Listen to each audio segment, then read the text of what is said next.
What we have witnessed really over and over again, working with like hundreds and hundreds of couples over the years, is that they find a way back to themselves, first and foremost to their own intimate self. How can I be intimately connected with my beloved if I'm not intimately connected with myself? They're usually looking for some kind of relief from something that has been a problem in their relationship, or they want a relationship, or something that seems to be out of their possibility of creating.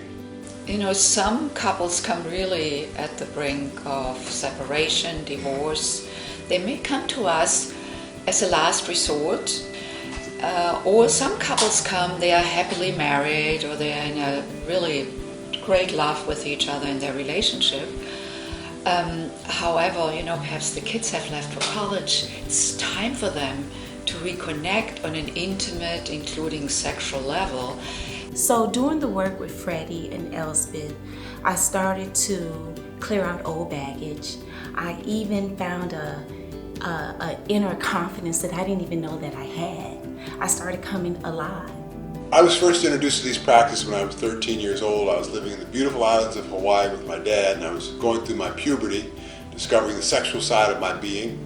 You know, he didn't make me feel guilty about masturbation. He gave me a book, and with it, the gift of knowledge. I was introduced to how to integrate meditation and sex ritual practices, if you will. And I kept doing these practices through college and my athletic days, and after college in my personal relationships. And that was how I was first introduced to this. I grew up in a very different environment. I wish I would have had a dad who would have given me a book on sex consciousness. I came to the United States in my late 20s to do postgraduate work in music, and then moved on to get my doctorate in education. However, I was miserable in relationship. I had this pattern of attracting unavailable men. And after a while, when I felt despaired and hopeless about never having lasting intimacy in my life, I decided to really delve into the practice of Tantra. That got cleared, and in place what showed up was trust in myself, trust in men, and then 6 months later, Freddy came into my life. In that workshop, I really, a lot of the work just really came together for me.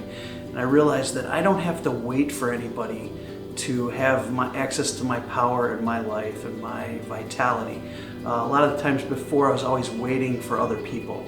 And that was just an amazing thing that came out of that workshop.